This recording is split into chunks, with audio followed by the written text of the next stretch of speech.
Nel 2204, your budget vlogger host. Subscribe!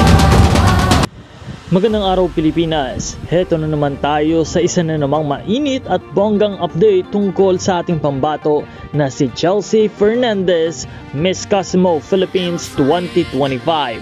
At ngayong araw, nagliyab na naman ang social media dahil sa pasabog na winning glow ni Chelsea na talagang pinagkakaguluhan ng maraming pageant fans.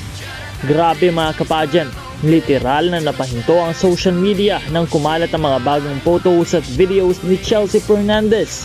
Kitang-kita ang transformation, ang aura at ang unstoppable confidence na siya lamang ang dahilan kung bakit hindi siya nawawala sa trending topics. Ang kanyang glow, hindi basta glow, queen level glow. Yung tipong kahit simpleng shot lang, pasabog pa rin at pang-international ang dating. Walang duda, isa siya sa mga pinakamalakas na kandidata sa Miss Cosmo 2025 at hindi biro ang kanyang impact. Marami ang humahanga dahil hindi lang maganda si Chelsea.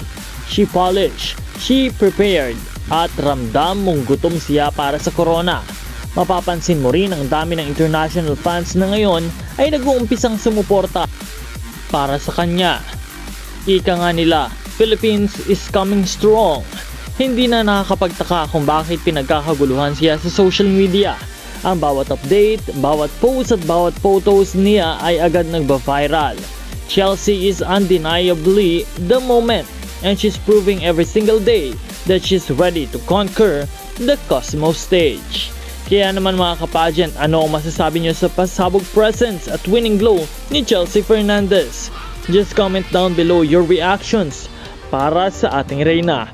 Don't forget to like and subscribe dahil araw-araw po tayong nagbibigay ng mga update, mga bagong balita tungkol sa ating mga Pinay Beauty Queens. Maraming salamat sa panonood at maraming salamat din sa inyong pag-subscribe. Muli, this is Nel 2204 at magkita po tayong muli sa susunod na video.